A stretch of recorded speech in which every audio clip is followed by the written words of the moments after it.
Hi.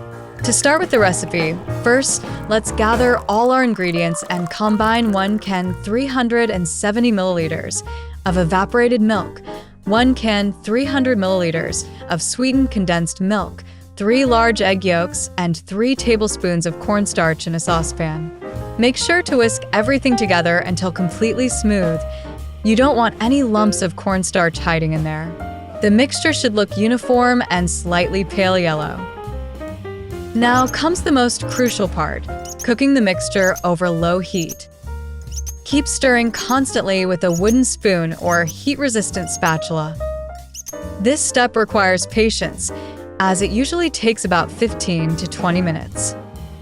You'll know it's ready when the mixture coats the back of your spoon, and when you run your finger through it, it leaves a clean line that doesn't run. Time to remove the pan from heat and add 1 teaspoon of vanilla extract and 1 tablespoon of unsalted butter.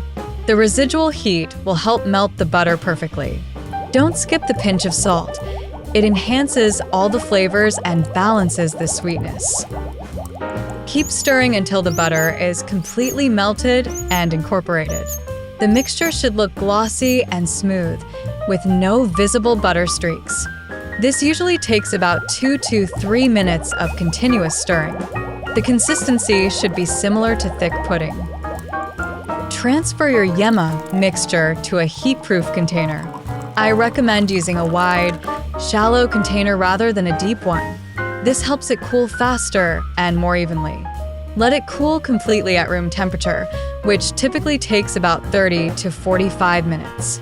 You'll know it's ready when you can touch the container, and it feels just slightly warm. For an extra smooth and creamy frosting, you can take this optional step. Whip some softened butter until it's light and fluffy, then gradually mix it into your cooled Yema mixture. This makes the frosting more stable and easier to pipe. The butter should be at room temperature, soft enough that your finger leaves an indent when pressed. Now it's time to chill the frosting in the refrigerator for at least 30 minutes. This step is important because it helps the frosting set to the perfect consistency for spreading or piping. You'll know it's ready when it feels firm but still spreadable, similar to soft butter.